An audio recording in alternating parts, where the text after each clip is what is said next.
Targeted next-generation sequencing improves detection and quantification of rare species from eDNA. What is TNGS and how does it work?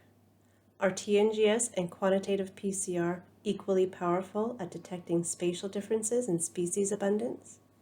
And how does TNGS compare with qPCR for detecting low abundance species?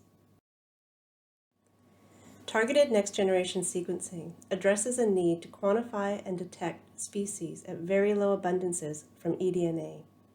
The assay is based on direct sequencing of single-step PCR amplicons generated from existing qPCR primers.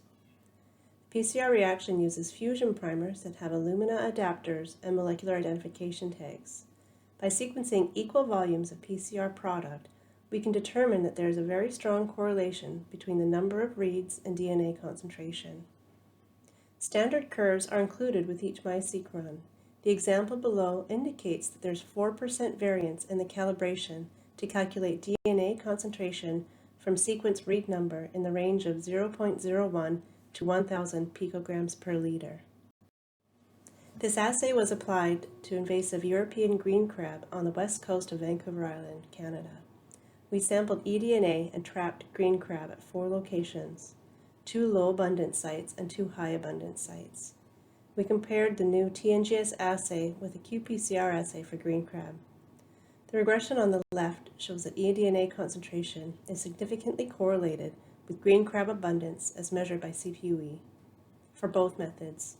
However, TNGS assay has much less variance in concentration, especially when abundance was low. This relationship is also observed in Figure 2. These box plots show eDNA concentration measured by TNGS roughly follows an increase in crab abundance through moderately abundant sites, but in contrast, qPCR doesn't show a large increase in eDNA concentration until a threshold abundance is reached. Comparing species detection probabilities, the TNGS assay has a 7 to 10% higher probability of detecting green crab at low abundance sites. Although this number seems marginal, even a small increase in detection probability could make a consequential impact for endangered species, or in this case for detecting secondary spread of an ecologically damaging invasive species. In conclusion, TNGS offers clear performance benefits for detection and quantification of rare or scarce species over qPCR.